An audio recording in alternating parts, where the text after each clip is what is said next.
both men and women, and I'll be speaking to Mudas Pakotieno, who is the events manager from the federation. Also, the Kenya curling team, they had a very good season last year. Of course, a number of competitions that just acted as giving them an edge or prepared them to 2024. Now, what's on offer or what's on card in 2024, and how do they look back to 2023 in preparations for 2024 championships? I'm Bernardo Okumu. A very good morning and welcome. Also, we have a team of reporters across the country will be filling you in on what's happening on the ground of various events that we're following this particular morning, including the swearing in of Sheila Mamet as a member of the alternate representative to the Attorney General for the National Heroes Council, that and much more. Karibuni sana. Let's get to the main event here. We're talking about kabadi. Karibu sana Mudas Pakotieno.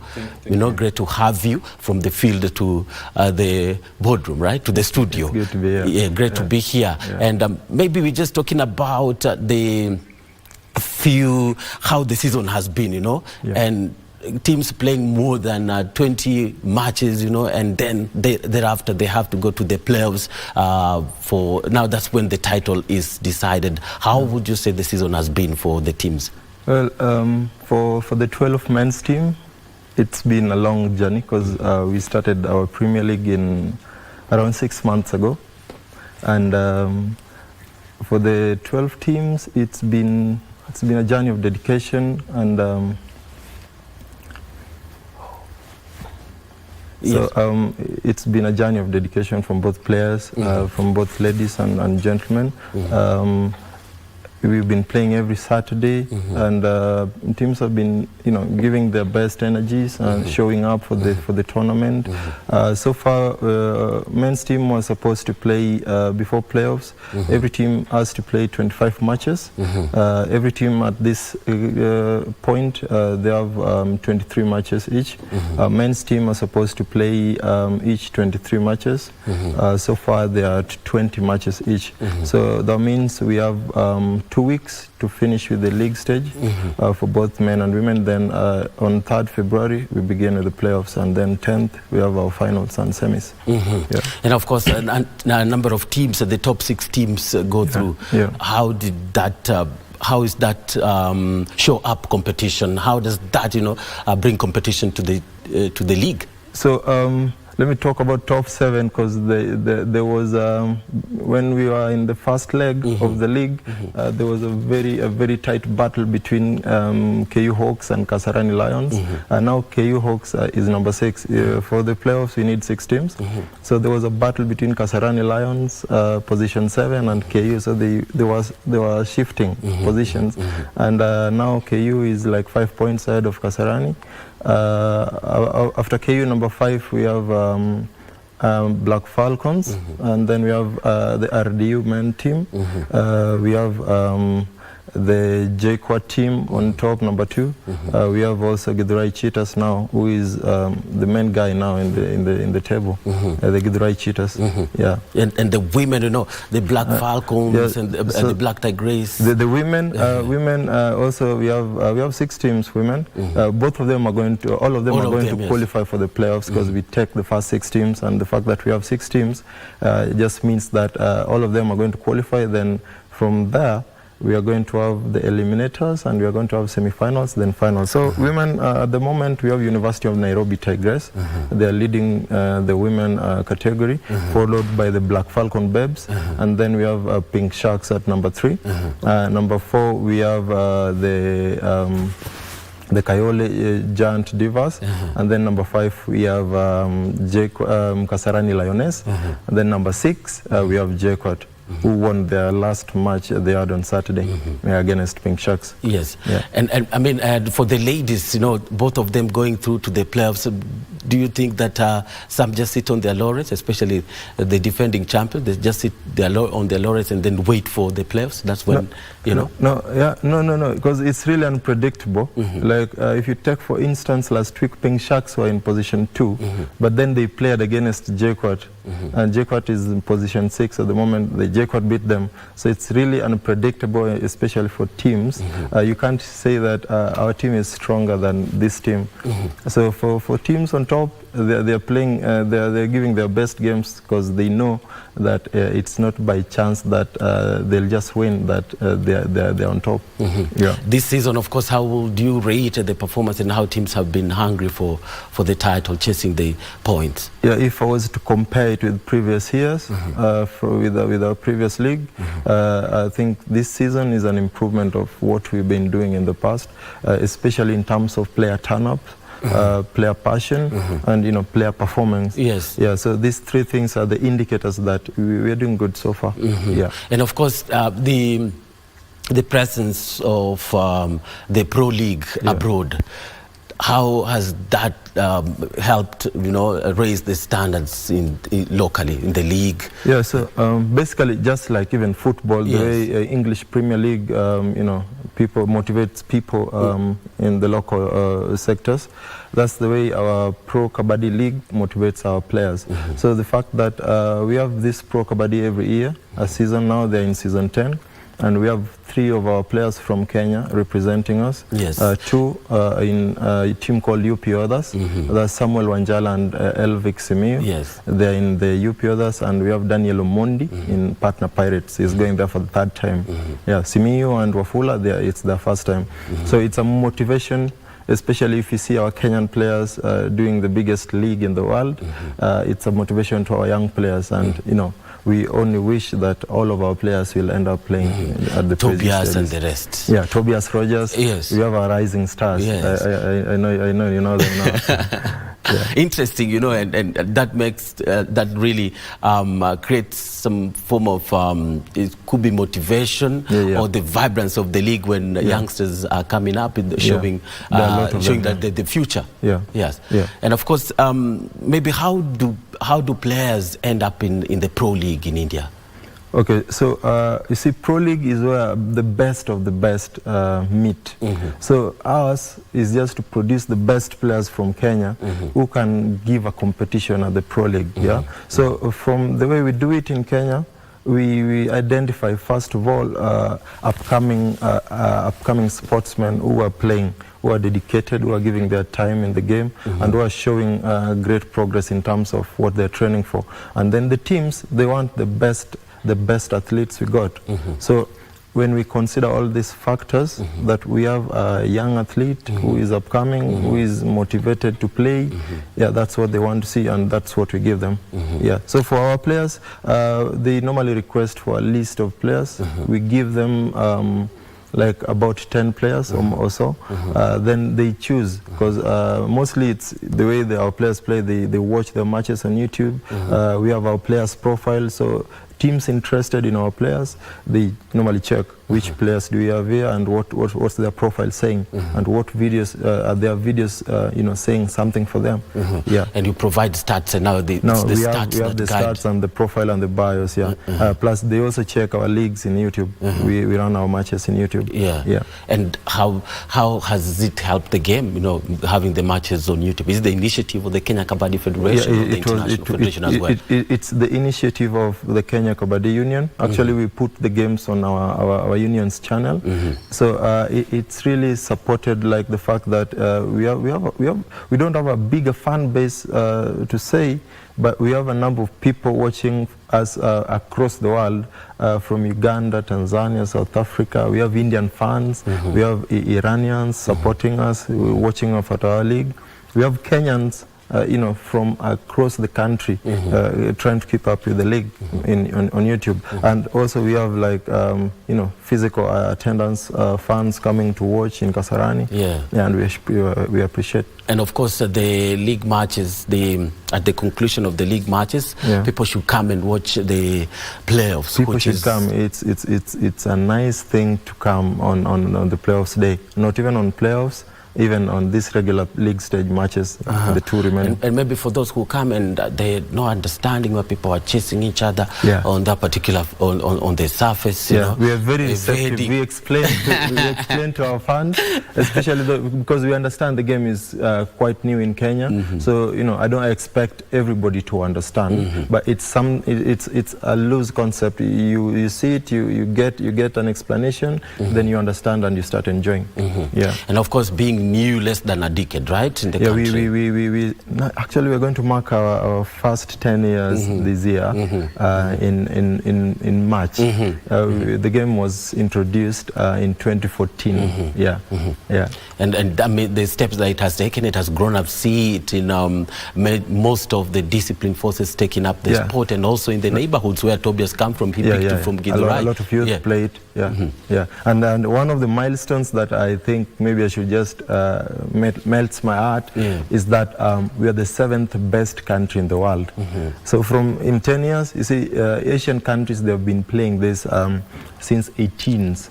And now the fact that we came just in the view of the kabadi arena in 2014, and now we are on top of some Asian teams. It gives us joy. And that's where the kabadi comes from, basically, right? Asia. This is their football. And what now? I mean, it's coming. It has. Maybe it has cultural connections to it. How do Kenyan players take up the game and also try to get deeper in it through the cultural connection that the sport comes with? Because culturally, Indians are known to do kabadi more than most of the sports. Actually, it's the second most participated in game in India after cricket. So in Kenya, picking up a new sport, it's not something that people just come, hey, I want to join this sport, let me dig it in. No, people come, they watch, they develop a small interest, then they start, just practicing it slowly. Then for the people who have been investing their time and energy, we've seen them, doing it all the way to international tournaments. Pro league. Pro league, so it's something that we are moving it slightly, a notch higher each and every day. And maybe the major milestone, or rather what you're looking forward is having more players in the pro league. We are looking forward to having more players in the pro league, and then we're also looking forward to two other things. Creating one of the best leagues in Kenya, if you compare it to other sports discipline. And then we also want to have our Africa League, where we get African players coming, so that even we can get Asian teams bringing us players to play in our leagues. What's the best league? How do you plan to make it the best? Of course, the federation is there. Your matches are on YouTube. Maybe the only sport that has matches ongoing on the YouTube in Kenya. So among things that we intend to do to make our leagues good is one thing that we are really being mentored by the Pro League. Most of our things, we look forward to them, at least for guidance, because if you want to be the best, you have to learn from the best. So that's one of the things. We're also looking for people or corporates to support us. We're looking to government to support us. At least we get a nice league to behold. And also trophies. And at the end of the season, what's at stake for the teams? Let's say now with the playoffs coming up. So the teams, we have a trophy. Just like we had one in, it's a very big trophy, and it's one thing that every player is looking forward to, even to hold as a winner. So also the teams that will win the top 6 teams, they will proceed to another tournament that will be unleashed especially for the top 6 teams. You understand? So every top 6 teams will have a tournament of their own where they compete. The women's league, 6 teams, not yet hitting a dozen. Because plans are underway. We have the Kenya Prisons Queens Kabadi Club. They recently joined us. Their team is training with us every Saturdays and every Tuesdays and Thursdays. So we have 7 teams. Then we have Githurai Ladies coming up by around March. And we have other teams as well that we intend to have on board. Yes, and I mean, this marking 10 years, there's also the World Cup. That's the biggest prize. You could land your hands on to demonstrate the 10 years, the decade that has been. It's been a journey. I remember in 2019, that's when we played our first World Cup, and the junior team won a silver. They played against India in the finals, and they won silver. It's grown. We've played a lot of international events, in tournaments. We've been to Dubai Masters. There we came with bronze. We've been to Bangladesh for the Bangabadhu, both 2 seasons. We came with silver. The previous season we came number 4. We've been on African championships for women and both men. And we've produced remarkable results in all of the championships. Yeah. Yes. Yes. And of course, we're also looking at what has been the main title. You know, Kenya began. Kenya really picked up the sport so well, and it's been fantastic up to now. Right. The World Cup has been elusive. Yeah. So our main thing, if I was to summarize it in one word. It has been perseverance, because we have one big goal, to outdo the best. Yeah, we want to outdo teams like India, Iran, Bangladesh, and we're on the process. Last year we played against Bangladesh. We gave them like the hardest time. Previous years we played them. We gave them the hardest time. Our junior team played with Iran team in the World Cup last year.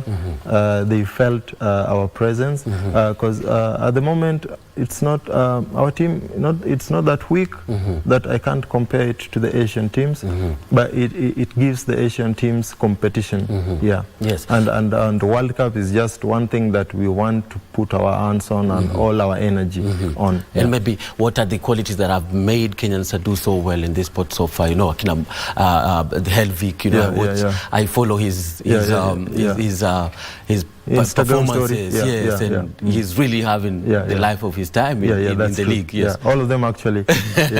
So the story has been, as I said, if you check these players who are doing nice outside here, you will see that it's been perseverance.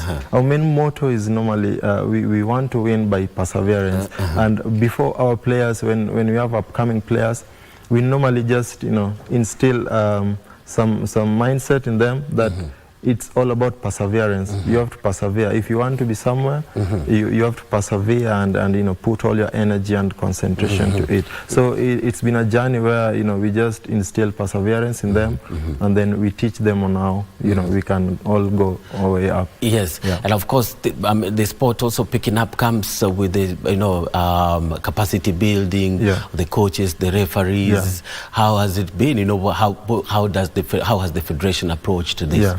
So about that, because when it's a new sport, as we all know. Now even getting players is an issue.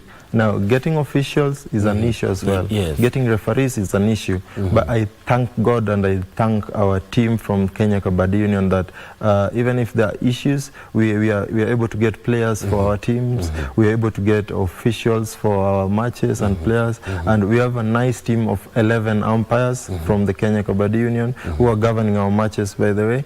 And everybody is born and raised in Kenya, from our Kabadi teams, from our players to our officials to our union officials. Everybody is Kenyan, because I remember when we went to Iran, a lot of people were thinking that we have Indian trainers. They actually believe that Bangladesh, they believe we have an Indian coach, but we don't have an Indian coach. We don't have any person who is outside Kenyan. With the way you are playing. They are surprised. We are doing better with our own coaches. No foreign expertise. Now that's the problem, because now most of our coaches are former players. If I remember when you came to Kasarani, I think you met a few of them. They are the very first Kenyan players that played for the Pro Kabaddi in 2016, 2017, 2013, 2014. That's where we bring our former players to help now. They are now coaches and officials. And of course we're looking at how the International Federation has been supportive of Kenya Kabaddi and its activities, right? We saw last year, at the beginning of last year, 2023, there was a well-organized league that brought together top teams in the country. So International Federation, in as much as there are a lot of attention they're giving to Kabaddi in outside Africa, they're also trying to push us in terms of telling us what to do, advising us on tournaments outside Kenya. Like the Bangladesh tournaments, it's organized by the Bangladesh government and the International Federation. World Cup, last year we went for the Junior World Cup in Iran that was organized by the International Federation. This year World Cup is going to be senior, organized by the International Kabadi Federation. Yeah. Of course, the World Cup will be in April in Dubai. It will be in April, Dubai, Coca-Cola Stadium. Yeah. And an increased number of participants, of course, increased appetite for Kenya to win as well. No, that's true. Because actually in Kabadi now, there's normally an increased number of teams participating in one particular tournament. When we started going to Bangladesh, we had 6 teams originally, but then it shot to 13 teams last year. And this year we expect even to, more than 15 teams. The same to World Cup. There were like 12 teams last year for the junior, and I believe this year we'll have more than 15 teams for the World Cup. Also an indication of how the sport is catching up, right? It's growing. Bangabadu Cup, I got that one correct? Bangabadu, it's a tough one. That's in Bangladesh. It's Bangladesh. Kenya has been here before. We have been there 3 times, And now there's been 3 seasons. This is the 4th season this year. It started in 2021. How crucial is this cup to nations? Let me start from the last year's championship, Bangabadu. It was a World Cup qualifier. Now, teams that got to a certain mark qualified for the World Cup. So last year it was a World Cup qualifier. This year it will be like still a World Cup qualifier because it's one of the major tournaments now. World Cup qualifiers, but now we'll you see in Kabadi we have index of team performance. Now when you fail to play a certain tournament, you lose points. You lose some index points. So the Bangabadu is one of the serious most tournaments that people gain this index, and we're looking forward to making it big there. In order to advance in bigger tournaments. Africa Championship, Kenya is defending the title. The men are African champions. What are the odds for both men and women? I won't talk about odds now because Uganda is really giving a competition. But now our men, I'm confident, whatever they have done so far, they will still win the African Championship. Our ladies, I'm confident that they got challenged because previously when we went to Uganda last year, they lost to Uganda, and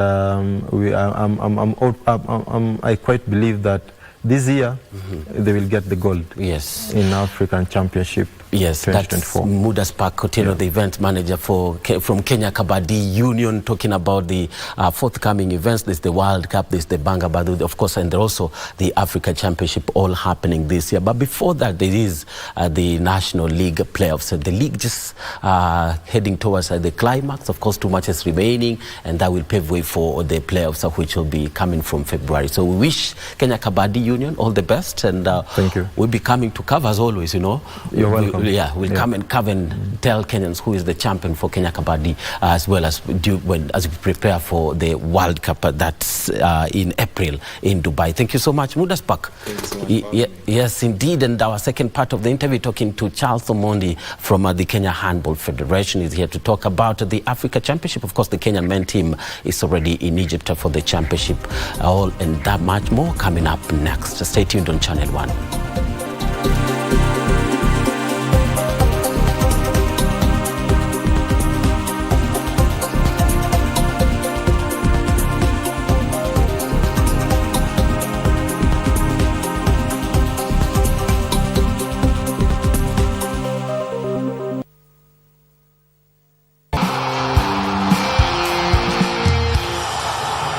And it has served them incredibly well.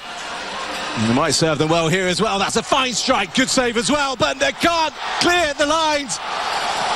And Cape Verde break the deadlock, open the scoring. And what a moment it is for Jamiro Montero. It was a really good strike that came in. Ofori got a good hand to it, but Montero was there to tap into an open goal. And with the first real chance of the game, Cape Verde take the lead.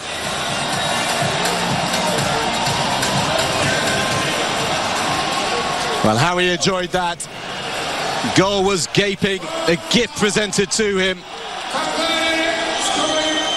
Let's see if there was any more that Ofori could do, but it was well struck and he got a solid hand to it. It just spilled into the place he didn't want it to. There we go. Jiku left his man. Cabral with the strike. Well, who was keeping an eye on Jamiro Montero? Not that Cape Verdeans will care. Really good early strike from the edge of the box. Decent enough save. But Montero, who's a midfielder, doing what all good strikers do, following up.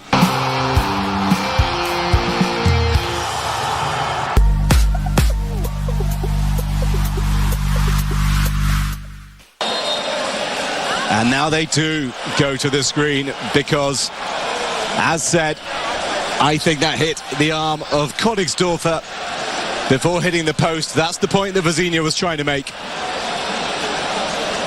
And it may well be that moment of joy for Hashimura. Is it going to be because he's unsighted or he's offside?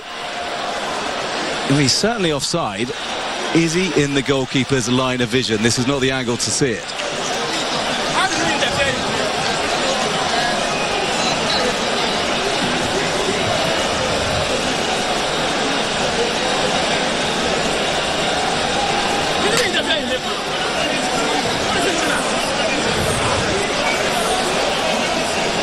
That's it as a better angle. So that's the line of sight. And I think Vizinha may well, that is his point, that he was unsighted. He couldn't see it by the player standing in an offside position. Big decision to make for the Congolese official. Königsdörfer clearly impeding Vizinha's line of sight. That's why they have gone to VAR.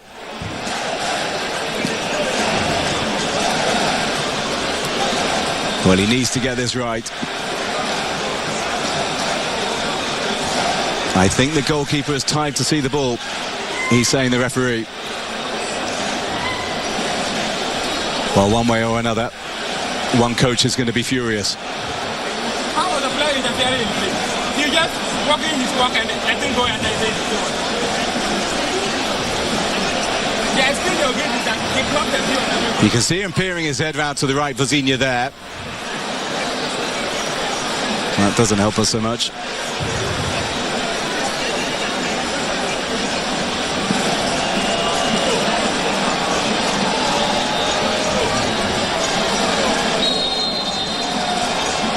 He's not happy with the goal. He has ruled it out. Drama. Cape Verde's lead survives.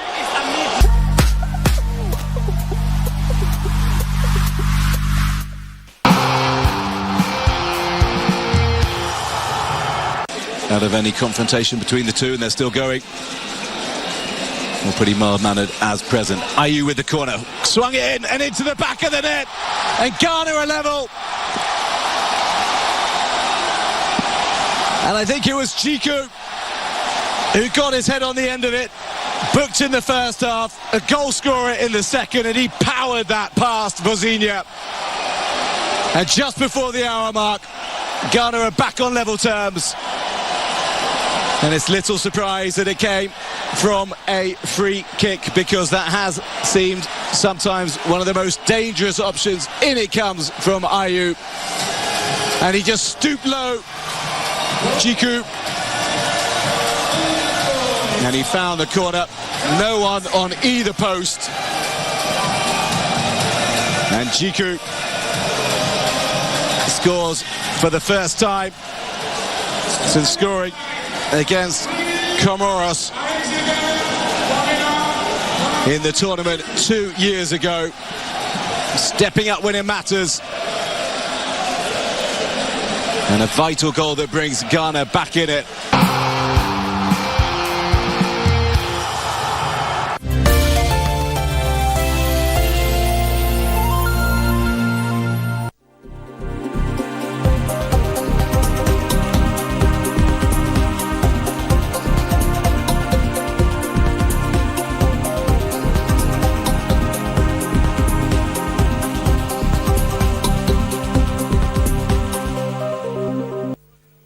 And welcome back to Sports Check. On our second part of the interview, we're speaking to Charles Omondi, Technical Director, Kenya Handball Federation, and we're here to talk about the Kenya's chances that's in Cairo for the Africa Olympic qualifiers. And the men's team is already, they did leave today morning, Jaji has informed me, and they'll be playing Nigeria, Tunisia, as well as Angola in the pool matches. What are the chances? And also, of course, we did cover the team during their 2-week non-residential training, and they were preparing for that particular championship. But also remember that KBC Channel 1 is bringing you the action. That's the Africa Cup of Nations 2023 happening in Cote d'Ivoire. And today, a number of matches, 2 mouth-watering encounters on card, total of 3 actually. And Senegal will be facing Gambia. That's at 5 p.m. and Cameroon later on will play Guinea, and then Algeria, the 2019 winners, against Angola. All the action will be live on KBC Channel 1. But welcome to our discussion here. We're talking about the Kenya handball. Karibu sana, Charles Omondi. Thank you very much. Yes, and great to have you this Monday morning on Sports Check. Thank you, and good morning, viewers. Kenya men's chances in the Olympic qualifiers, they did leave today morning for the championship. Has the training that they had and also the preparations, are they sufficient for them? And what do we hope for? What does Kenya hope for in Cairo? To start off, first of all, it's very important to note that this time around, I would say that we have really prepared well, and the team had almost a 3 weeks non-residential, and then they went to a residential camp for 1 week. Mm-hmm. And the combination of the players, we were lucky to have hosted the Eastern Central Club Championship, whereby we were able also to identify those who had been earmarked for the national team. So I'd say that this time around we expect good results, and all the 16 teams that are participating, we are starting on the same points, meaning that any of them can qualify for the Olympics. And also Kenya team, we don't count ourselves out. We are there to compete, not just to participate. And I want to believe that they'll give us very good results this time around. Yeah. So the Africa Championship, which was in December, at Nyayo, the Eastern Central Africa Championship, acted as a ground for the federation to pick players, right? Was it enough? Well, I would say it was not the only criteria that was being used, but it was just confirming the probables who had already been picked. Remember, we have a league that runs throughout the year, and we look at the performance of these players. Those who are really consistent and those who are performing very well throughout, these are the ones that have been considered. There are so many factors that the coaches put into consideration before even coming up with the long list to be considered for the national team. So the Eastern Central Club Championship that we had was just one of the ways that would identify the probables. Maybe at the disposal of Brad Matthews, the head coach, what kind of pool of talent does he have this time? Well, what we had a technical team comprising of the 2 coaches, and I think they've gelled well. They've done a good job, and they went for a youthful side, which I think is also very okay. As much as they are useful, but we have some more experience. They've been there once or twice, but we want to see what will come out of them. But what I know is that the coaches have done their bit, and they have really selected the best in the nation. Getting out of the pool, of course, is one of the main targets for Brian Matthews and the squad. But looking at how Kenyan opposition in the group, Angola, Tunisia, and also Nigeria, what will be the chances for Kenya? Well, I would say that, yes, the pool is a tough pool, because all these teams, all these countries, these are well ranked in the continent. But you see, a championship like this, it's by invitation, meaning that you have qualified, you've faced the rankings, and you have a probability of qualifying. I remember sometimes back during the All Africa Games, we played Angola, and that time they were at the peak, but they won by only 2 goals. And to me, I think these boys can even do better. So I don't rule them out. Angola, Tunisia being as tough as they are, but I want to believe that our young men now are going to give us good results. One of the advantages that we have in this team, when you look at their age, they've been playing together in school, at the universities. So I would say that the gelling is not an issue. So we just want to see what will happen from the 17th of January.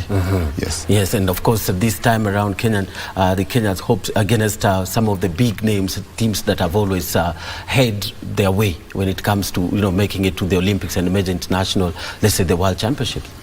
Yeah, you see, surprises are never ruled out. I remember when we went for the beach handball in Tunisia, we went there as underdogs. We lost in the final match to Tunisia, who are the host and who are the Africa champions. We had drawn, we went for penalties, and that is how we lost. So nobody had actually seen us going to that level, and we got a silver medal. So I don't rule out what our young men are going to do in Cairo, Egypt. Yes. And of course, how does our past performances inform the Kenya's energy and motivation this time around?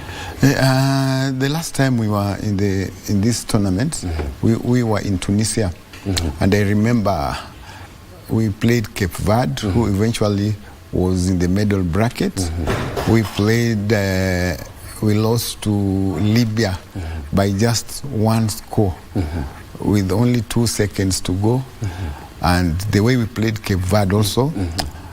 So I would say that our performances have not been very bad. The only challenge that we have is the frequency, especially for the national team. We've not been very, very regular. The last edition in Egypt 2 years ago, we did not participate, but we had confirmed that we are going there. So it also demoralized the players. But I love the handballers. They never lose hope. They never give up. We explained to them what happened that time. Remember, there was a transition. We didn't have a permanent secretary, I think, or the minister. So it was not possible to authorize the team traveling. And this happened just the last minute after the team had prepared. But I want to believe that the boys, the morale is up. Yes. That was towards the end of 2022? That's when the men's team failed to travel? Yes. Yeah. And you see, the Confederation has also considered us because I know we still have a penalty to pay. But given the rapport that we have, we've agreed that let's not deny the players an opportunity to showcase their talent, and that is how we find ourselves there. And you see, in this zone, we are only 3 countries participating. That is, we have Egypt and Rwanda and Kenya. Uganda had applied, but they were told that they are not within the bracket. Their rankings are not within the brackets to be allowed to participate in this tournament. Yeah. To make it for the Africa Championship, yes. What did it require? First and foremost is the ranking, and also your activities. How active is your federation? How active is your country in terms of sports? And you've seen of late handball, we've really been visible within the continental platform. The other day we were just from Tunisia, where we took our girls, and they did us proud. And before that, we hosted the Africa Zone 5 qualifiers. We also went to Tanzania for the women's qualification. So when you look at our activities, I think we deserve to be there. And also remember, about 2 years ago, we had our coaching course, which is the International Handball Federation grading course, whereby about 34 coaches attained level C, and then 32 attend level D. So with these activities, it also increases your ranking within the continent. Yeah. And of course, I mean, the building capacities of the coaches, Judge, that means that they're expected to channel this particular new expertise to the players and to the sport. And you see, that is why when you look at our technical bench, we've decided this time, for the first time, let's have 2 coaches who have just qualified, who are in this training. And I really want to thank the National Olympic Committee for this, because they are the ones who sponsored this training. And when you look at the coaches that we took to to Tunisia with the youth and junior. These were all teachers, and they've been with these kids, with the players, and they also qualified. They have the licenses. All of them are license C holders. So the trend now is changing. You see, without licensing now, you cannot sit down, you cannot be the national coach, you cannot participate in the continental championship. So capacity building for the coaches, to me, I think as a country we are on the right track. Yeah. And of course, how that's a new way of doing it, you know, going for the coaches or people who handle players at the formative ages. Yeah, and now already we are discussing the National Olympic Committee to look at the possibilities of having another level D training. And we are targeting teachers. We are targeting teachers because this is our nursery. This is where we get our players. And once they have the right techniques and at that younger age, as they grow up, I think it will be very easy for the coaches to handle. And also we are going back to our national league, whereby we'll say that for you to sit down or for you to be registered as a coach, you need a certain level of international certification. And we'll start with license D. As time goes by, we go to C, and eventually we'll be having license B. So this is one way to ensure that the kind of players that we get, both in the youth and the senior, are players who play more or less like the same system. We are actually trying to have our own system, the Kenyan system of play, and that is why we really advocate for empowering the youth coaches. Yeah, and of course, when you pick on school teachers, is it just random? You're looking at schools that perform well in handball in national championships. Actually, is the performance. When I talk about school teachers, actually, I don't mean the teachers per se, but I want to believe that we have coaches who are non-teachers. These are the people that we are considering. We want to see what you do. Gone are the days when you go get the certificate and look for promotion, but you don't support the federation in any way. You don't develop the sport. That is now we want to have coaches who are in the field, coaches who are training the youth. We want to empower them. We want to assist them to be doing the right things. I don't say that, I don't mean that they are not doing the right things, but we want to also help their expertise, so that they also feel appreciated. They can see their product going to higher levels, because I believe the potential is there in this country. Yes, and of course, looking at the league, you know, this is where much of the talent comes from, you know, and that's the first door that you go to when you pick in players for various assignments in national teams. But how do you talk about the relegation and promotion of the league? I remember we spoke, must have been last year, and you talked about plans of having a system of promotion and relegation in the league, which has not been existing for some time now. Yes, actually that's one of the challenges that we are having, and I want to believe now the trend is coming up so nicely.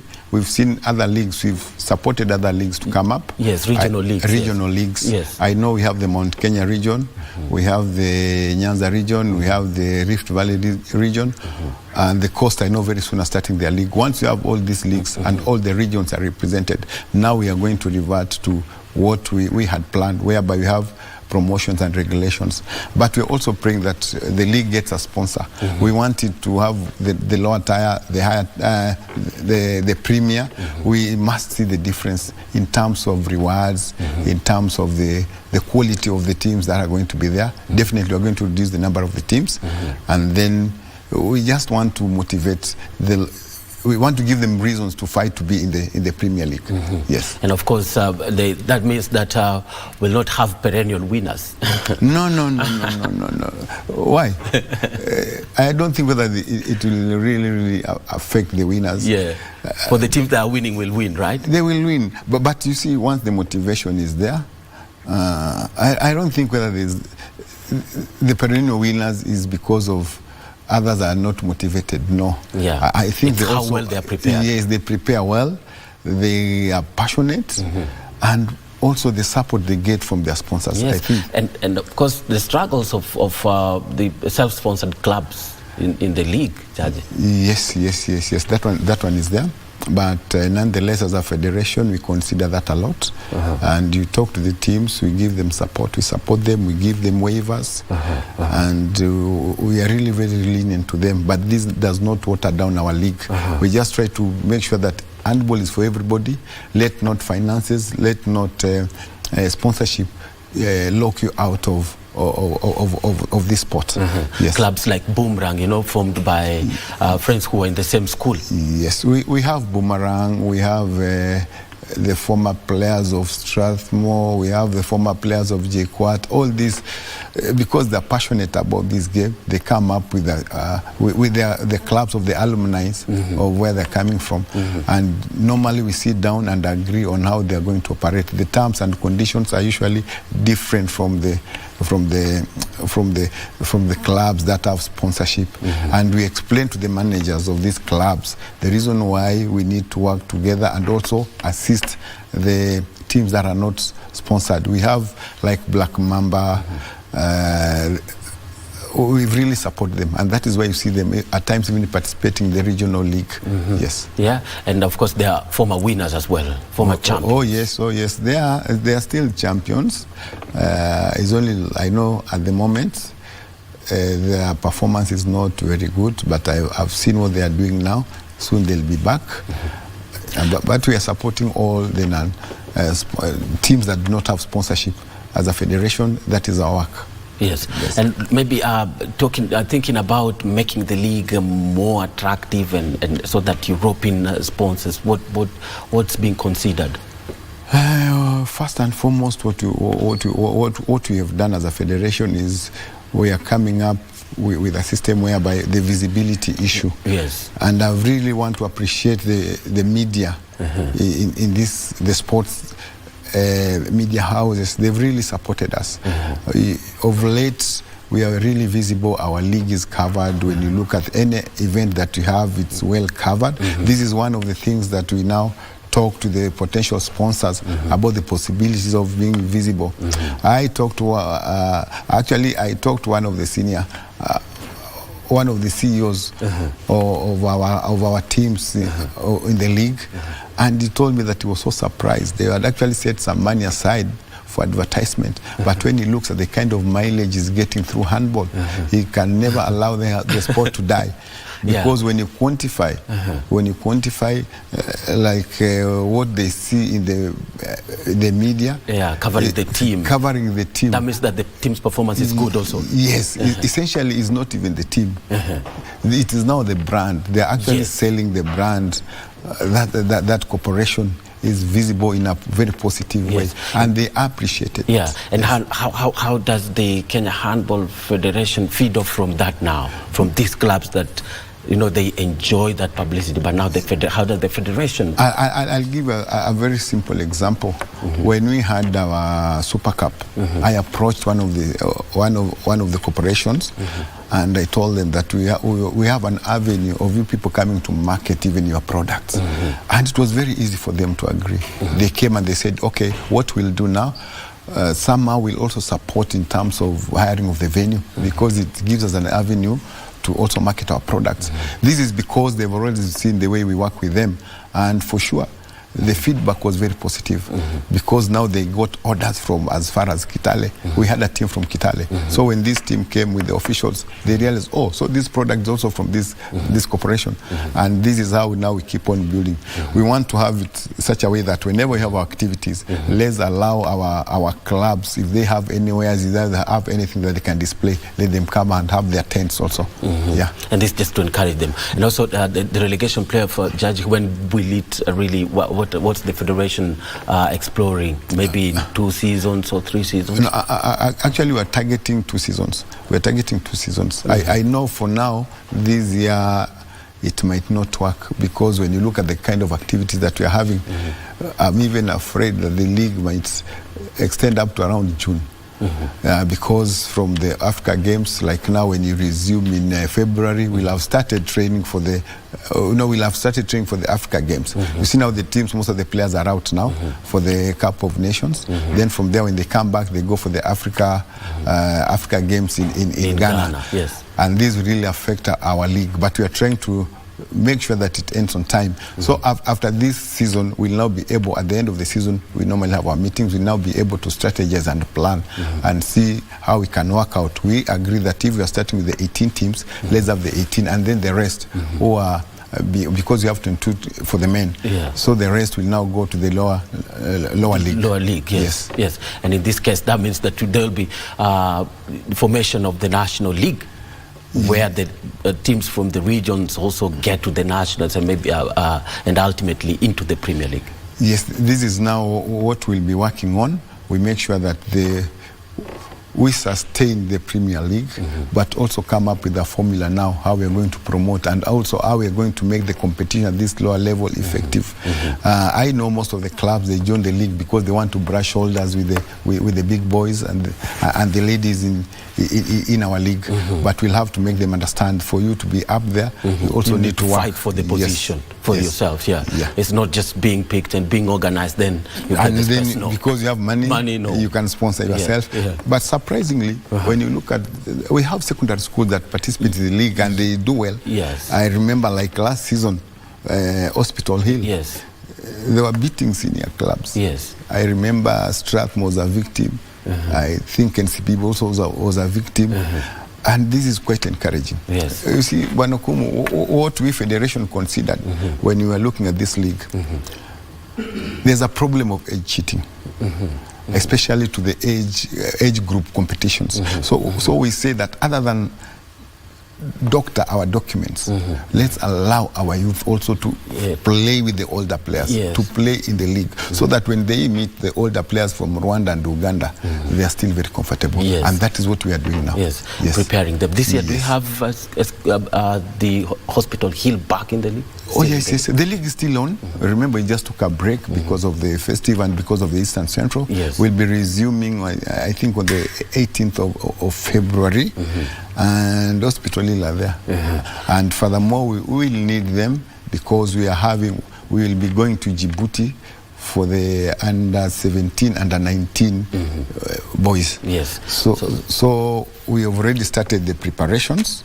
In February, that's precisely on the 10th and 11th, we'll be in Kericho for the Kericho Open. But we also want to have the selection of the youth team so that it can be all inclusive. Yes, indeed. And Africa Games, what Kenya's prospects? I know this time around our chances are quite high. Just the way I predicted about our performances in Tunisia. During these games in Ghana, I'm sure we will get medals. Both teams. I've looked at the teams that have qualified, the teams that have been considered, and I'm sure the ones that we're going to get in both teams is bronze medal. And of course Charles Mondi from technical director from the Kenya Handball Federation, speaking about the Kenya Handball, the relegation and promotion playoffs in 2 seasons. Of course, he says that the league will be implementing that particular provision. And also, but what's at hand right now is the Africa Olympic qualifiers that's happening in Cairo from 15th to 28th. Of course, the top teams will be getting their chances, their tickets to the Paris Games, and Kenya is facing Angola. That's their first match on 17th. Then, of course, play Tunisia and wind up their group campaign against Nigeria. Wish you all the best, Jaji. I know you'll be joining them in Cairo. I'll be joining them soon, and just allow me first of all to thank the National Olympic Committee. They've really supported this team. I want to thank the PS, the CS, that is in essence the Ministry of Sports. They've really come in handy, and the Department of Sports really worked. They've given us a very easy time.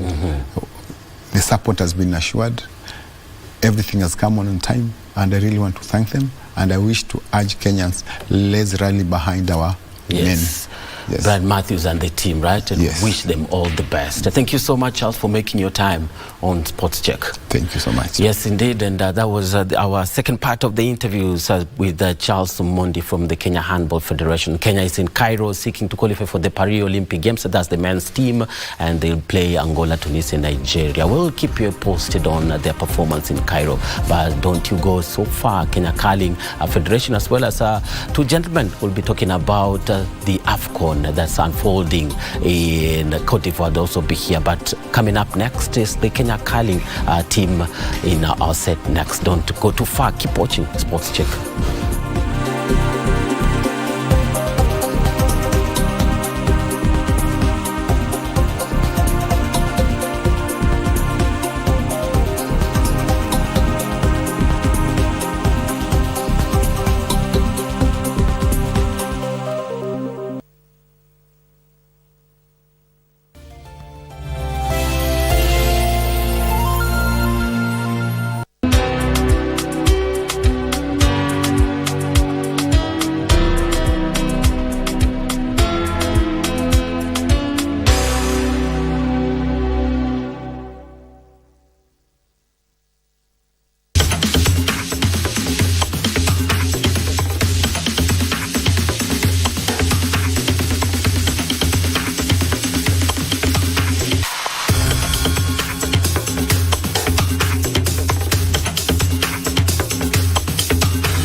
Get ready for a captivating continental football extravaganza. KBC Channel 1 brings you exclusive coverage of the 2023 Africa Cup of Nations. From Saturday 13th January to Sunday 11th February 2024, Côte d'Ivoire is the battleground for 24 teams fighting to lift the prestigious trophy. Who will be crowned kings of African football?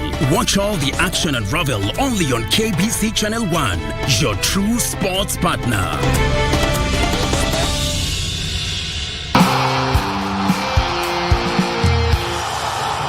Ghana have a day's less rest before they next play then Cape Verde.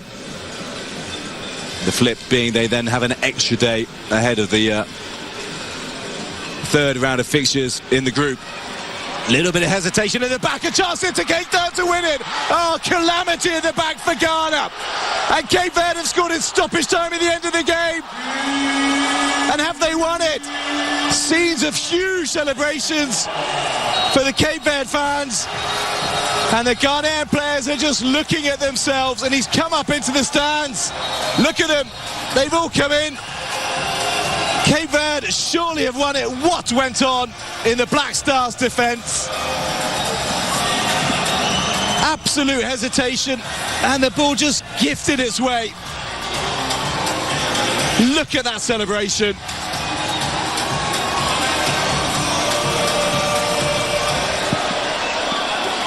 Hesitation through the legs of Salisu. It comes to Gary Rodriguez into an empty net.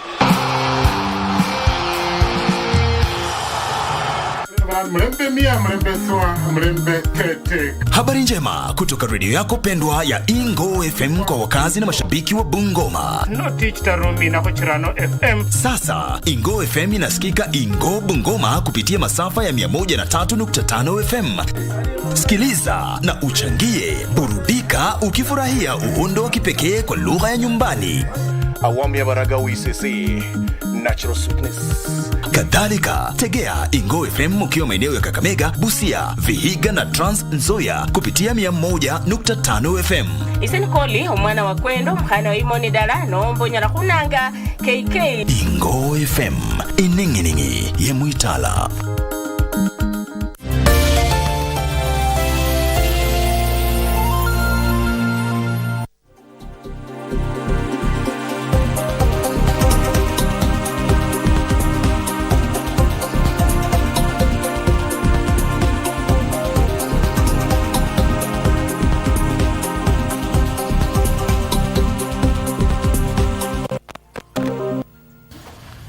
Yes, indeed, and welcome back to our third set of interviews here. This is Sports Check with me, Bernardo Okumu. A lovely morning to have the Kenya Curling Federation team members in the studio to talk about the prospects of the team and also how did the 2023 performance and activities inform their urge to do well this particular year or season. You know, and of course, to speak to us is Peter Owino, the CEO from Kenya Curling Federation, Grace Kimathi, team manager for the national team, and also player called Walter Wanjala. Karibuni sana Sports Check. Yes, and Grace, the team had really good running last year. You know, the sport kind of not so new, and of course the weather that supports the sport is not found in this part of Sahara. You know, so you can tell us about the development of the game since its inception in the country. Okay, as you heard, my name is Grace from Kenya Curling. The Kenya Curling sport was registered in Kenya in 2020. Then it was founded by Madam Laventa Oguta. And our very first participation was in 2022. We did it in Calgary, in Canada, and we won. It was our very first, and we won a bronze medal, the women team. So it came as an achievement to us, being in the pool for the first time. But I may start by saying that our team is in category B. We are yet to go for Olympics. So when you qualify to be in category A, it's when you can participate in the Olympics. Then we are in the junior team through the sponsorship of NOC, National Olympic Committee, Kenya. They sponsored our junior team to Norway for training. And we are so grateful. That was in 2022 still. Then in 2023, both men and women team, we participated in Kelowna, Canada, British Columbia. We didn't bring any medal, but it was a series of experience. We learned a lot, and we are planning to learn more. Those were the major events that took us last year. Yes, and maybe to Peter. Peter, Grace has just spoken about how some of the steps that the sport is slowly taking to get to maybe where some of the best ranked countries or some of the best nations that play the game. Moving from category B to category A, what will it take? What will it take exactly? It's going to take a lot of training. We're actually asking for support from the government. Okay, throughout the years, training in Kenya has been a challenge because, you know, we only have one ice rink in Kenya. And accessing that facility is usually a challenge because it's a private facility. So we are going to try to train harder, get more time to train, do our best, go to tournaments, do our best, and get to a level that we can get to category A.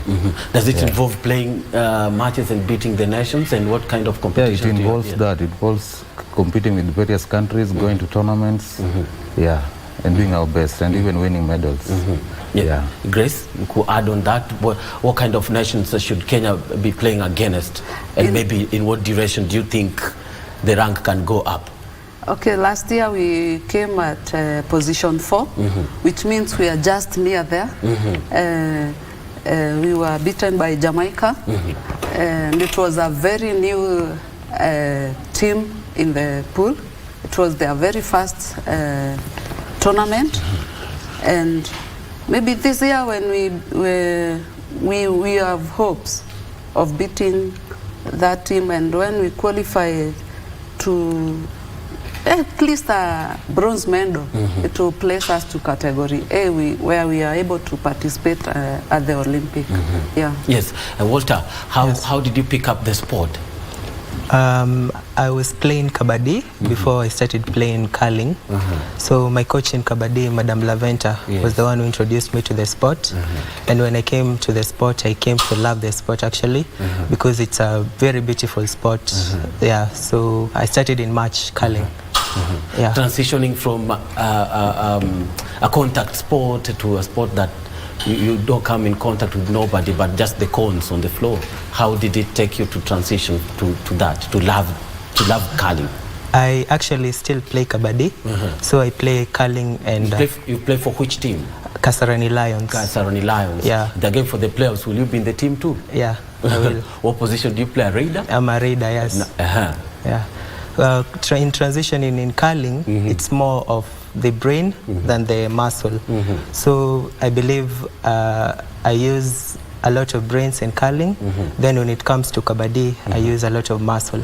Yeah. Maybe we'll get the pictures later on. But when you're rolling the cone on the floor, there's something else that the second person is doing, like trying to direct the cone, or what happens? It's called sweeping. Yes. So curling is a sport played on ice, whereby you throw a stone towards a target. Then the person sweeping tries to control the stone towards the target. So it's more like coordinating between the person throwing the stone and the person sweeping towards the target. Yeah. So sweeping, does it produce some kind of force or energy? Sweeping actually softens the ice and makes the stone to go further than if you did not sweep the stone in front of the stone. Yes. Yeah. And so you're part of the team that's, like the pioneer team that's fighting hard to get Kenya to the top of the game. Yes, of course. Yes.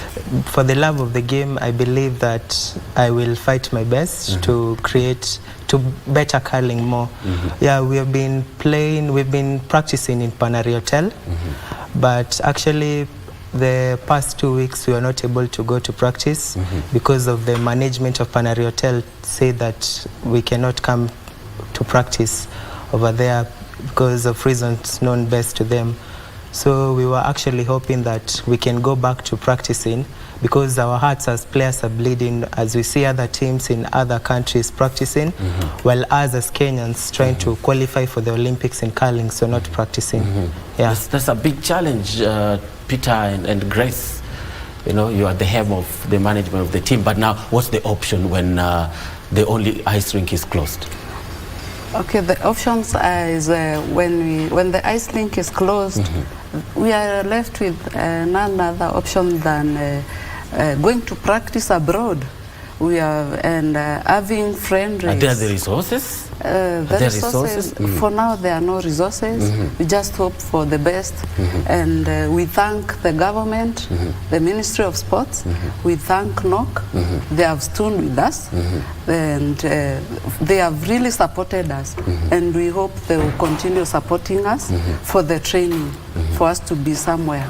Peter, I mean, the best option is Kenya or a public ice rink. Yeah, that's what we're actually advocating for. We are kindly asking the government if they could. We've actually engaged the World Curling. Yeah, if we could support us with the government to get an ice rink. The ice rink we won't only be for the Kenya curling. There are a lot of winter sports in Kenya. We can actually play ice hockey there. There's ice skating, also curling. So it's not going to benefit only curling. Even the community will benefit. Yeah.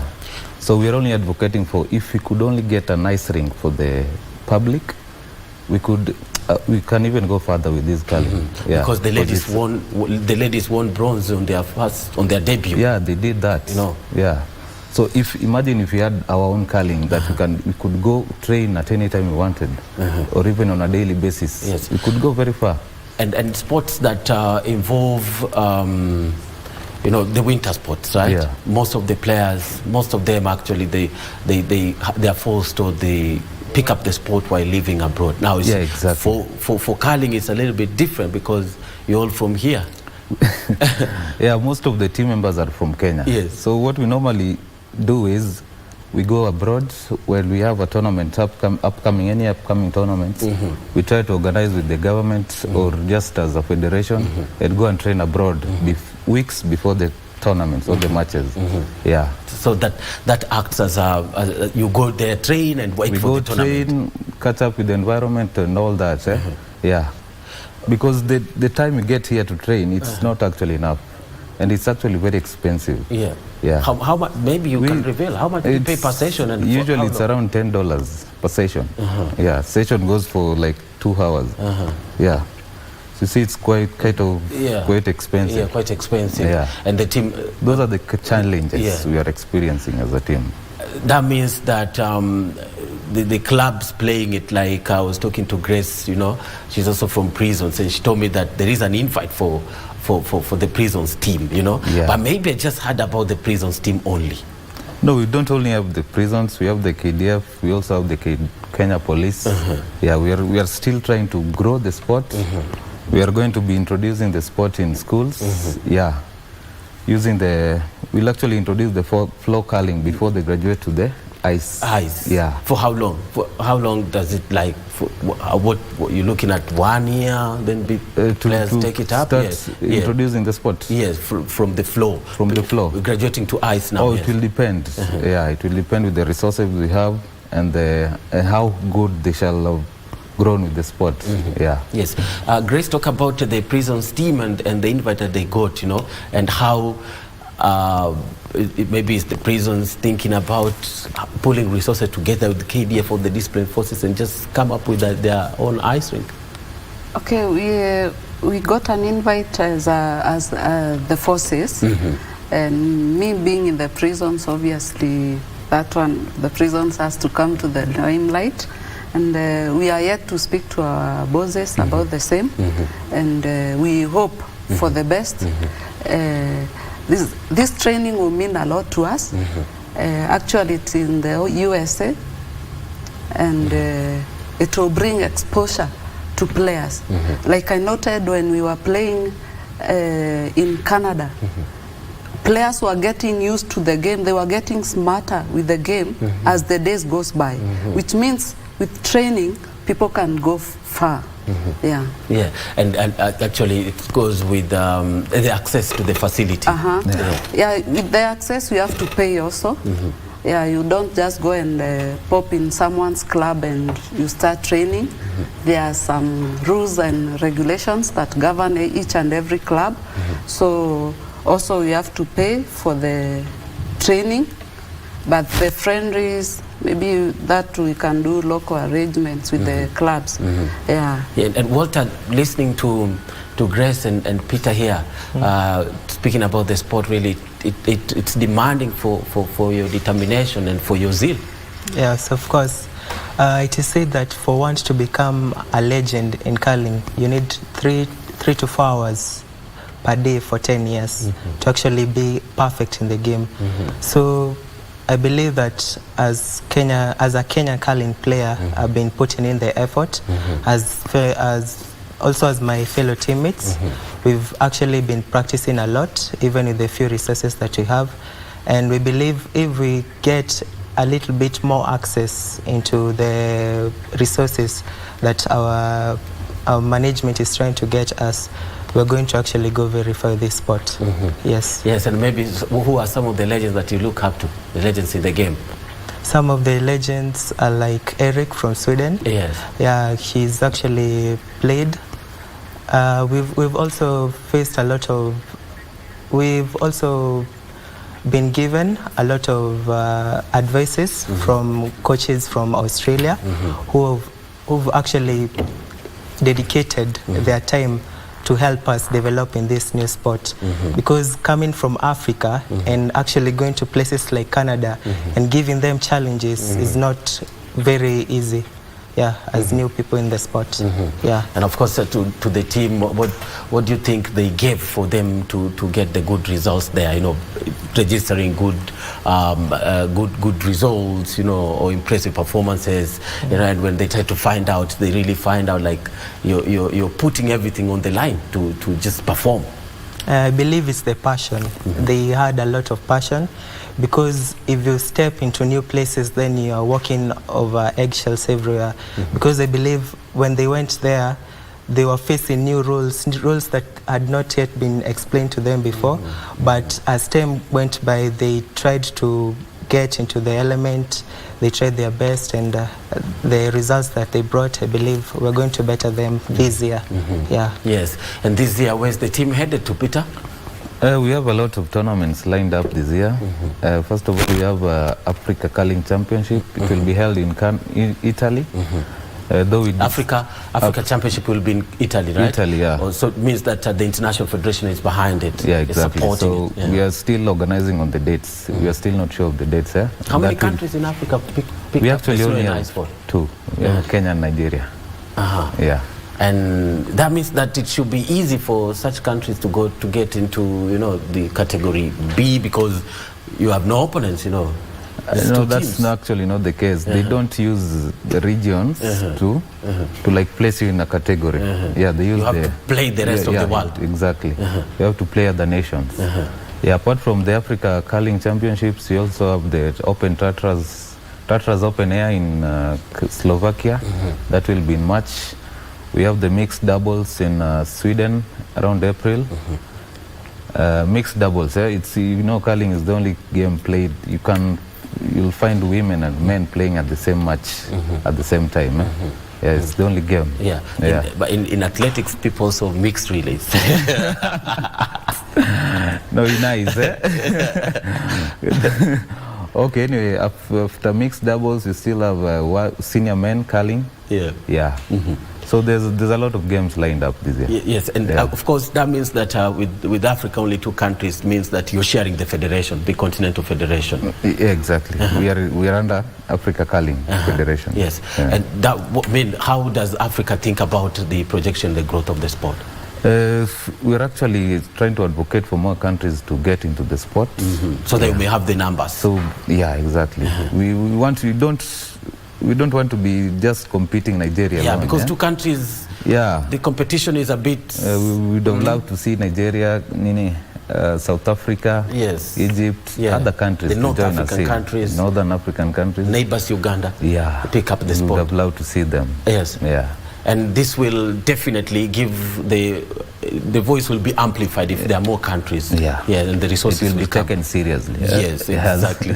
Right now they pull their legs. They pull their legs. When it comes to listening to what you want, like supporting you, because it will be so easy for the International Federation to really build the capacity of the 2 sides from Africa or the tropicals.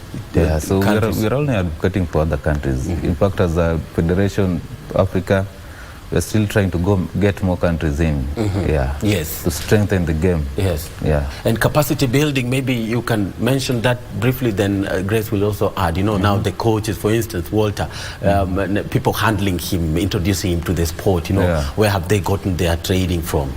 And how do you build the coaches who are already here? How do you make sure that they get sharper and sharper every day? That means getting introduced to the new knowledge that's coming in the game. And so what we normally do as we go for tournaments outside, we get to link up with other players and other coaches outside. So during the time that we're outside, we go with the coaches that are in Kenya. We go with them, they get trained for a period of like 2 weeks. They come back with the knowledge and instill in the players. Grace, this looks like a little bit small headache, right? Yeah. It's a bit hectic.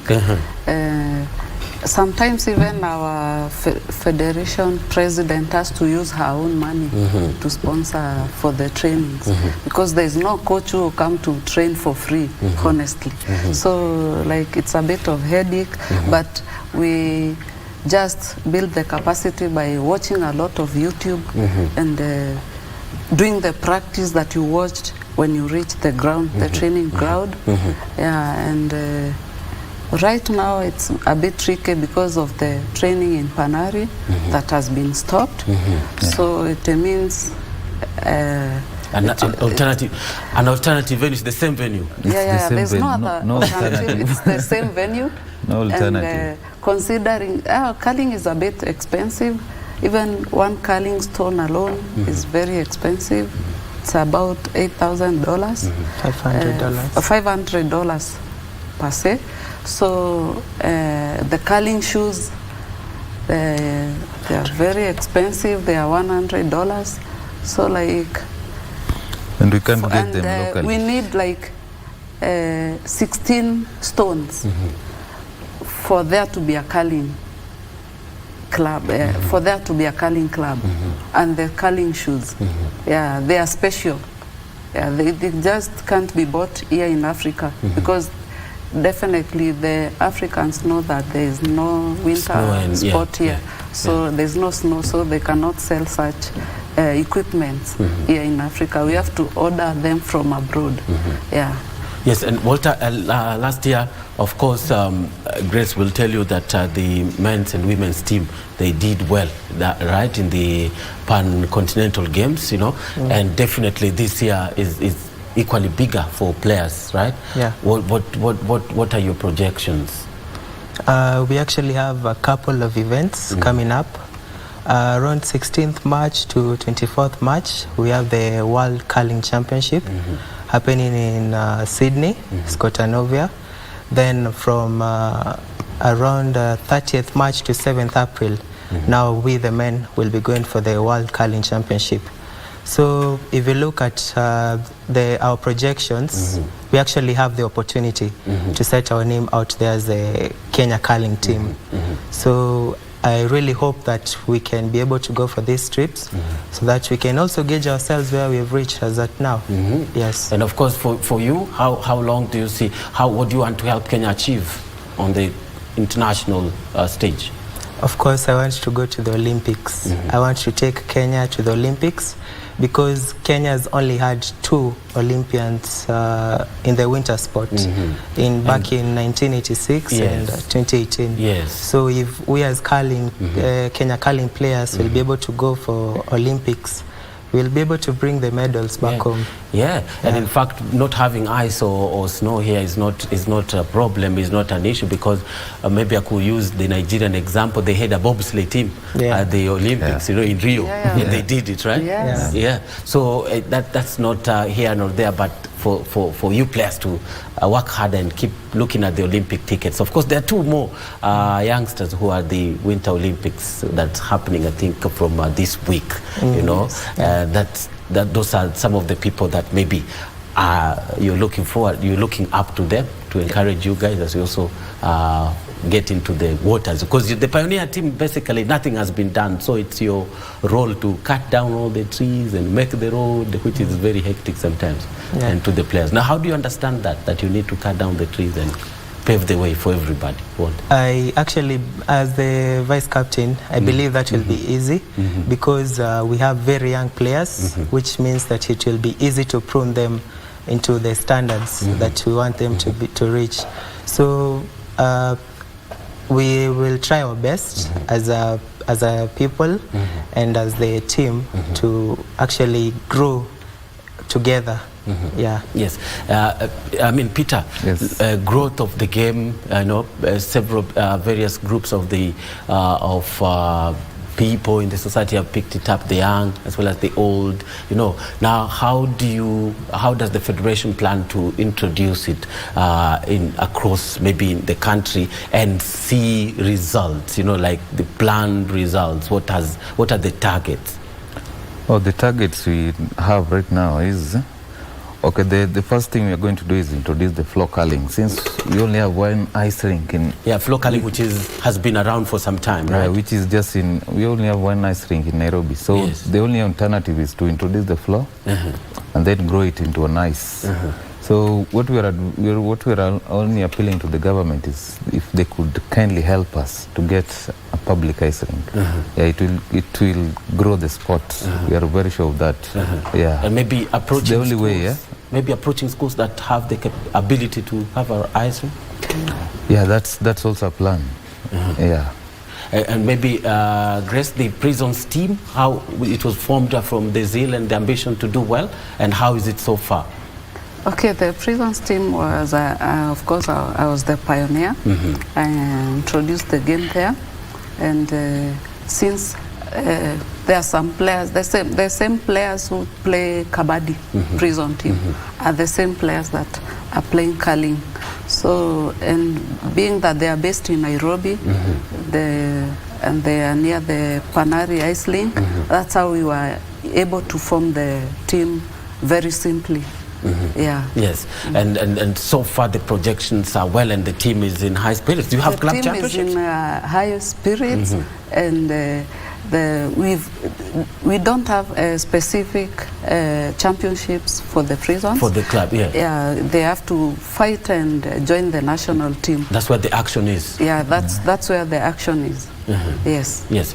Walter, you turn out for I mean, the club level, but you get into the national team. What I mean, how do you get your mind? You know, you're wearing on the national colors, you know, and leveling up and just performing. How do you get your mind right? You know.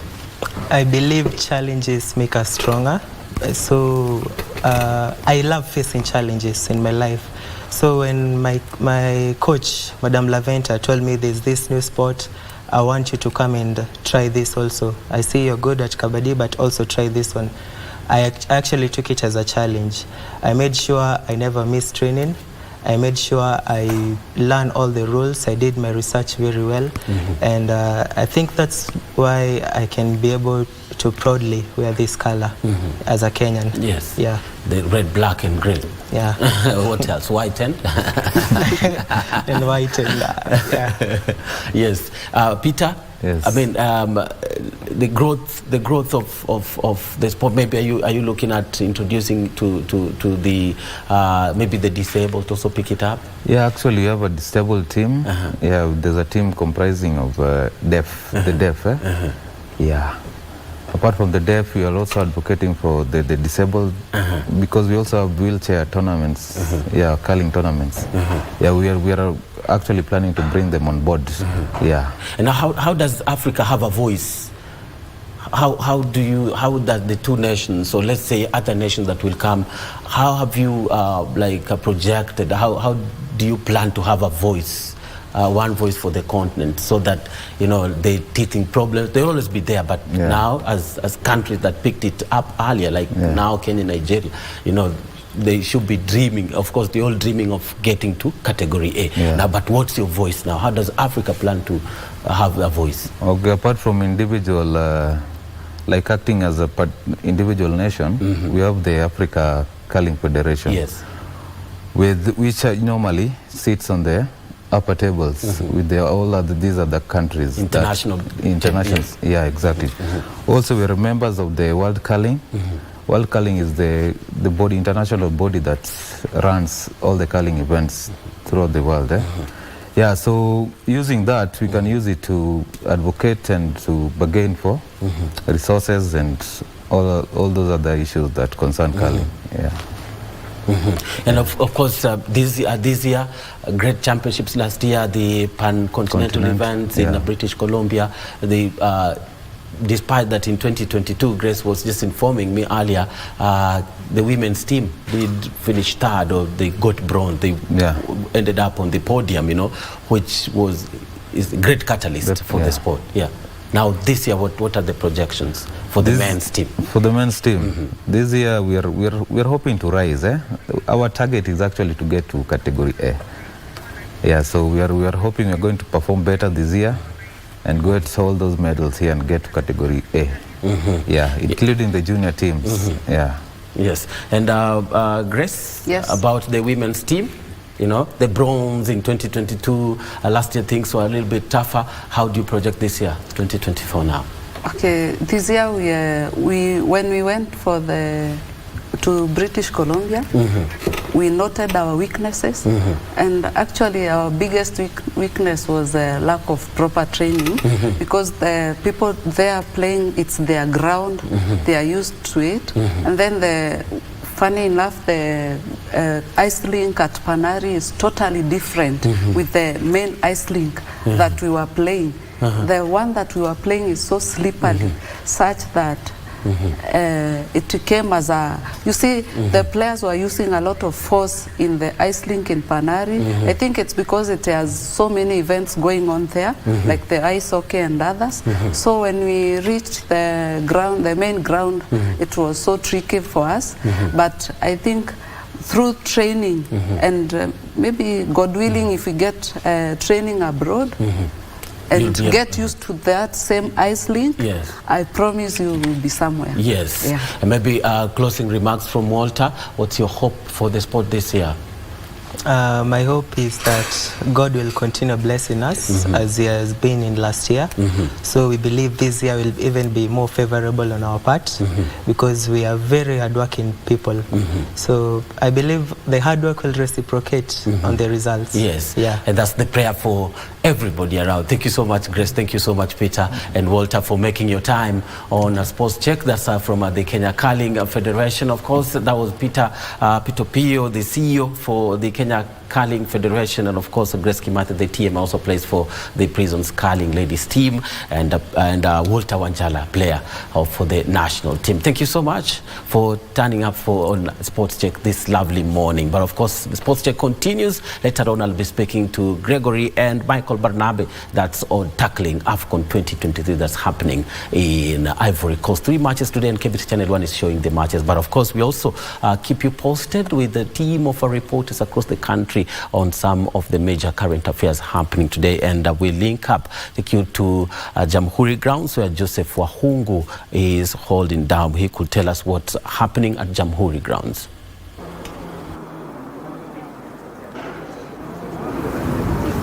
Yeah, Bernard Okumu, thank you very much. Indeed, I'm getting you live from Jamhuri High School, and as you can see behind me, there are numerous children, students, of course, together with their parents, who have already been able to be registered and admitted at Jamhuri High School. I'm told over 600 students in a total are supposed to be admitted here, and of course, this is a process that has just gotten started. We are joined, of course, together with the deputy head teacher here, who will be able to tell us how this process has been going on since morning. Karibu Mwalimu on set, you are live on KBC TV. Please tell us your name and tell us how the process has been going on here. My name is David Moy, Deputy Principal, Jamhuri High School. We started well this morning. The first bunch of parents arrived here at around 5 in the morning, and we have set different stages for registration, and the process is going on very well. And we are happy that our parents are happy. We want to have a seamless and flawless process where the parents will be happy and the process can continue and complete without hitch. So far, 100 parents have completed registration. The students are waiting to join classes, and we are still waiting. From the tally at the gate, I'm reliably informed that 250 are in the compound. We are expecting more. The day is still young, and we hope things will be okay.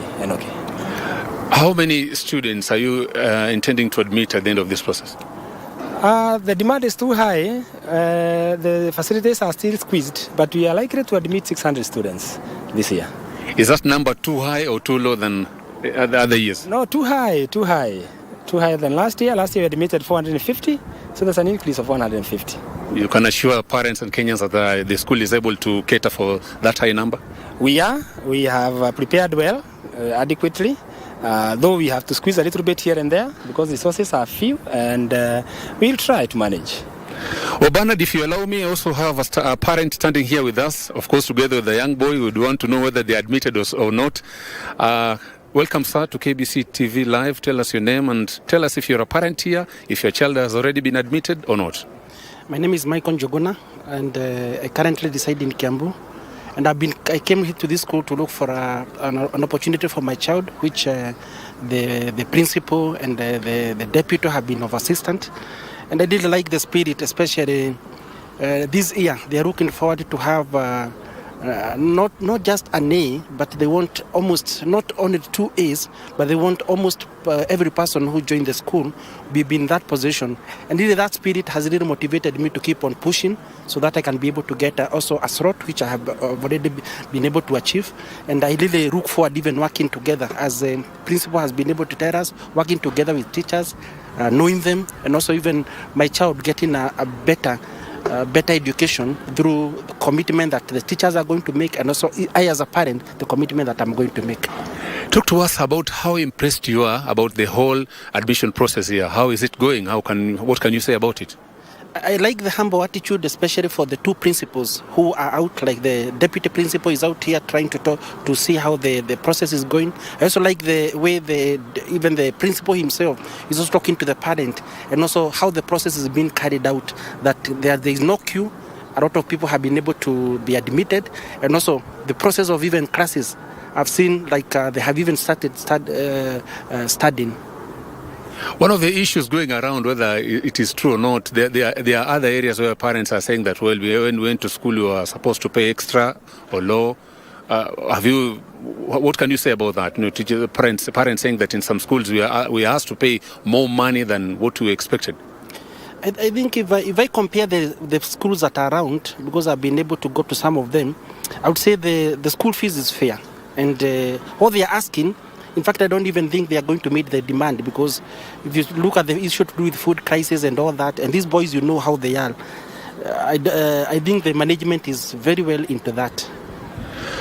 Well, Bernard Okumu, that's it from Jamhuri High School. Of course, the process is going on. We will be here to check and see what more is happening. But back to you to studio in case you have any question or any clarification. Yes, indeed. Thank you so much, Joseph Wahungu. He's reporting from Jamhuri High School, where there is the ongoing Form 1 admission. Thank you so much. Of course, we'll keep you posted. A full bulletin at lunchtime news of the ongoing Form 1 admissions across several high school and secondary schools in the country. Back to the sports check, of course, last segment of this the last part of the interviews, and what an interesting topic that we have in our hands here than the talk about the AFCON 2023 that's happening in Ivory Coast. Of course, from countries participating, 24 teams taking part, spread across 5 cities, Korogo, Bouake, as well as Abidjan, San Pedro. Where else have I forgotten? But karibuni sana. Yeah, Gregory Mulemi, regular here. You know, great to have you, and also be having Michael Barnaby for the first time on set. Karibuni sana. You know, and maybe we can just begin by asking, after opening games on Saturday and yesterday, have your expectations changed? Technically, no. Because you look at the last 3 editions of the Africa Cup of Nations, most of the people have gone by supporting the teams, or the countries that had dominated previous editions. Yes. But you find that it's quite different, because most of these the so-called small countries have risen in the recent past, and they've shown that they are able and capable of contesting toe-to-toe with everyone who comes on board. Look at the likes of Equatorial Guinea. You're talking about Cape Verde. You forget that they've been consistent on this stage, in this stage rather, for quite a while, and it's happening. No big favorites in this one. Yeah. And Michael, maybe just to pick Greg's mind here, the small teams, that have really made their case, right, in this particular championship. I'm thinking it's because they've been consistent, and maybe I can pick on Cape Verde. They've been there the last 4 editions consecutively, and this the same team, so it's consistency that has taken them there. But what have you observed? Well, Bernard, these teams, the so-called small teams, they do understand that we are competing against the experienced, the big, the lions in these competitions. And so we have to give everything that we have. We have to fight for the badge, for our flag. So that's why you see this competition is actually heated. The first 2 days, and you already have 15 yellow cards, to be specific, and more than 10 goals. This is something. Yesterday alone, there were 9 goals, actually. Right? You can imagine. You can imagine. And so they do understand. And if you've observed, actually, these small countries, they were the ones actually, to score. Look at Mozambique. Look at Cape Verde. And again, something that was also highlighted yesterday was about the big names, the likes of Osimhen, the likes of Mohamed Salah. They mentioned and they really actually announced themselves that we are here. We are the big names. They scored. And I think it's what we call couponner for the likes of Egypt, penalty kicks. And what? One thing I realized is that these big countries, Ghana, Equatorial Guinea, Nigeria, Egypt, they had to react. Sure. to this the so-called small come from behind. Come from behind. They had to react. Look at the game between Mozambique and Egypt. The Mambas hadn't were just this close. I think 90 seconds from earning their first ever. I think they don't like the Kenyan VAR official. Peter Kamapu. But then I look at that defender. He wasn't. But look, I mean, looking at the replays, he was the one who was hit. Yes, but in my opinion, I feel that the defender maybe wanted just to make sure that he clears the ball, make sure that everything. He was thinking about the celebrations at that time because it was the 97th minute, and it being the last minute, I'm sure he was already thinking about the final whistle. So in that commotion, you find that it was a very close decision, in my opinion, and I'm not sure if it was a penalty or not. But credit also same thing, I think. Credit to Salah. The nerves. 100 minutes on the clock. You look at the goalkeeper who was already laughing and clapping at himself, psyching himself before making a decision on whether to mock the penalty taker. And that for Salah, it shows you that in such situations you need nerves of steel. But he had a quiet game, right, Michael? Yeah, sure. He was not live during the match, but again that's what confirms he's a big name. Once he's needed, he steps up, he takes it, and we saw it. And I think again, Bernard, something to note: mistakes can win or lose. We are no longer the African matches that we used to see. I think we've upgraded. If you looked at even the opener, Cote d'Ivoire, I mean, I had someone talking about from Fofana. Beautiful. But what a save also from the keeper. Names will be made during this competition. And actually the world of football is watching. Coaches are watching because we will have many young players, young stars, new stars, being transferred all over Europe and other countries. And talking about the youngsters, we also saw one in the Ivory Coast team, the Konate, right? Konate, what are some of the names that we're looking at to spark in this edition? Looking at especially homegrown players. There's the 17-year-old in the Cameroon squad that will be playing later. They rarely get the chance. I saw also another youngster in the Mozambique team. The boy really played well, though he considered a late foul inside the danger area. But you look at the way this transition. Long time ago we could see teams carry even 40-year-olds. Players, the presidents ordering the 40-year-olds being cleared in the team anyway. Just to reward them over their past glories or something like that. It wasn't about competition. Right? It wasn't about competition. But right now you're there on merit, and it's something that really makes our game also progress.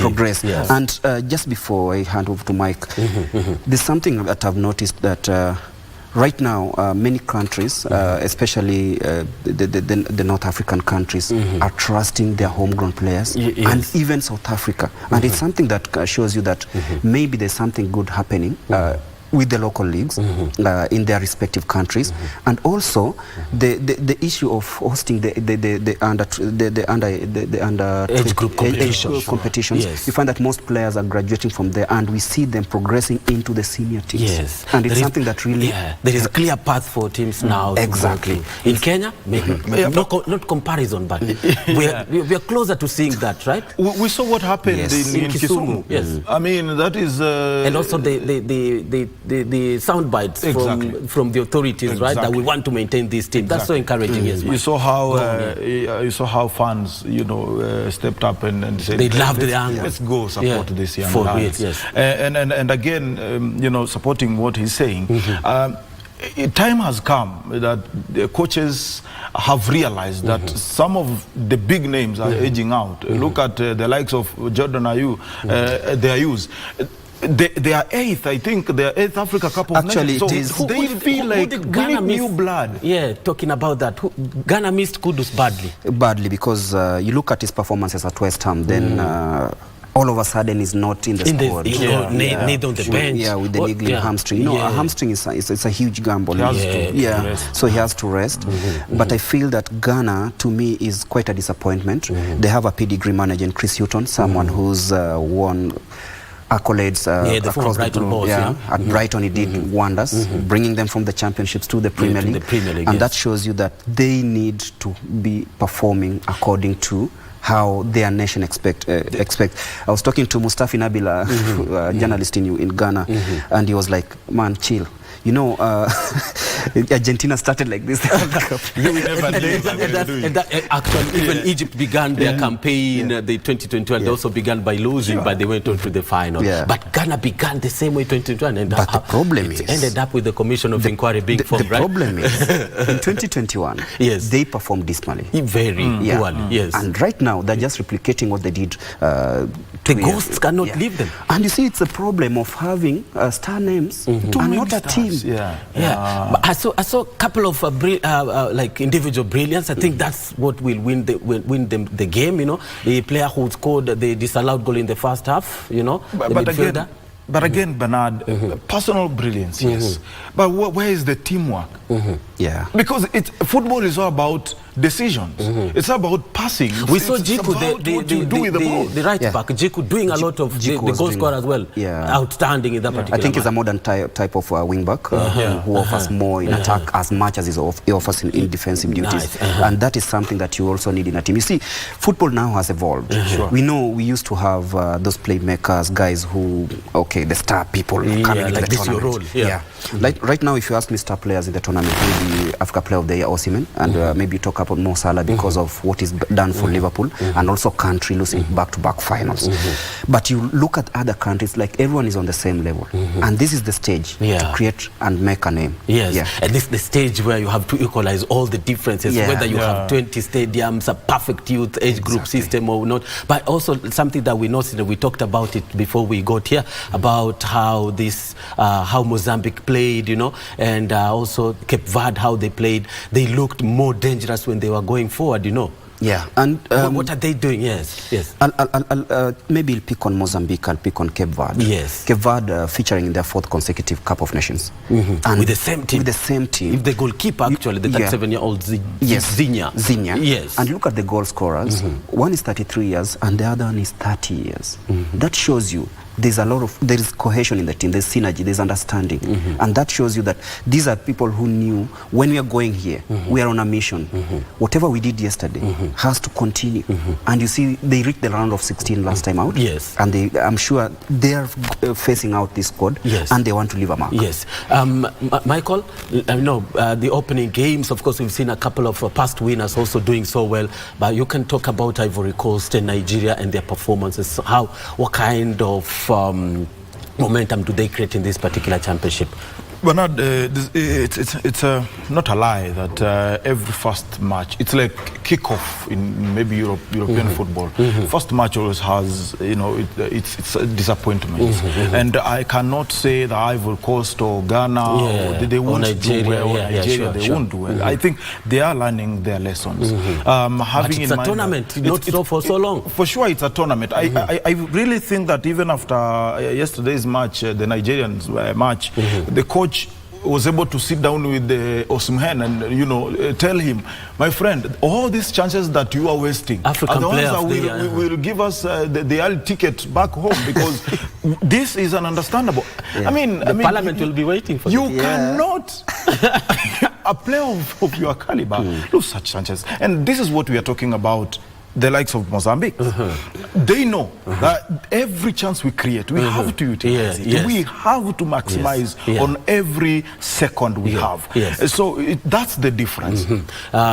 Greg, your views, but you can tie the views to today's matches. Defending champions beginning their quest today against Gambia, Senegal. First of all, for the benefit of the listener, Gambia also coming in Nairobi this year. Yes, in May actually we're playing the only two matches we're playing this year, yes, right? The World Cup qualifiers. Yeah, Musa and Barrow we saw Ivory Coast on the opening day. Someone was asking, is this the Ivory Coast we're going to meet in June? I was like, yeah, football changes overnight. Yes. But I'm looking at today's fixtures, very tricky fixtures. I'll start with Senegal versus Gambia. This is a game that, these are neighbors.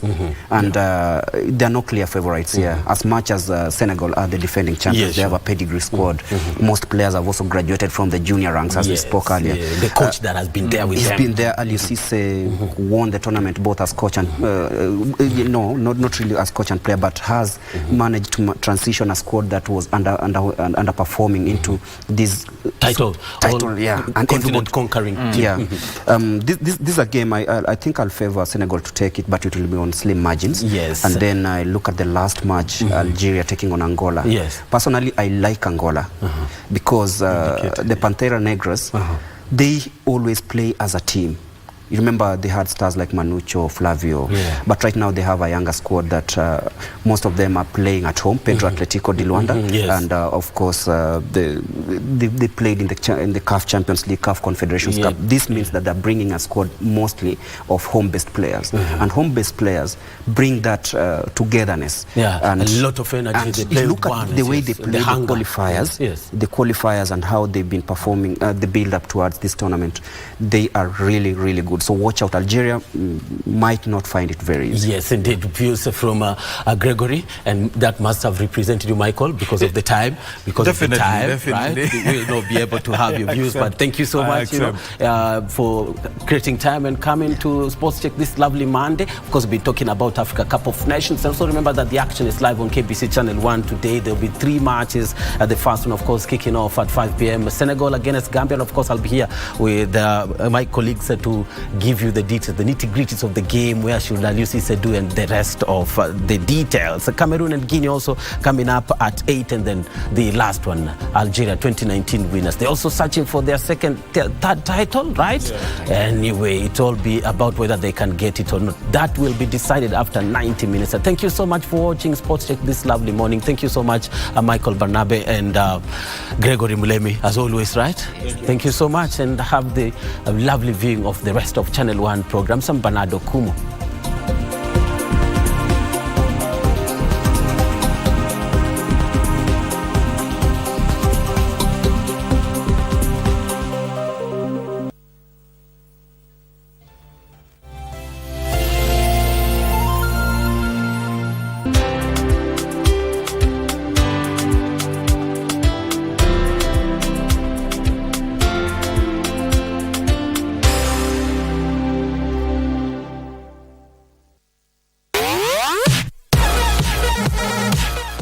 These are the moments we live for every Friday as we catch up with the world of football.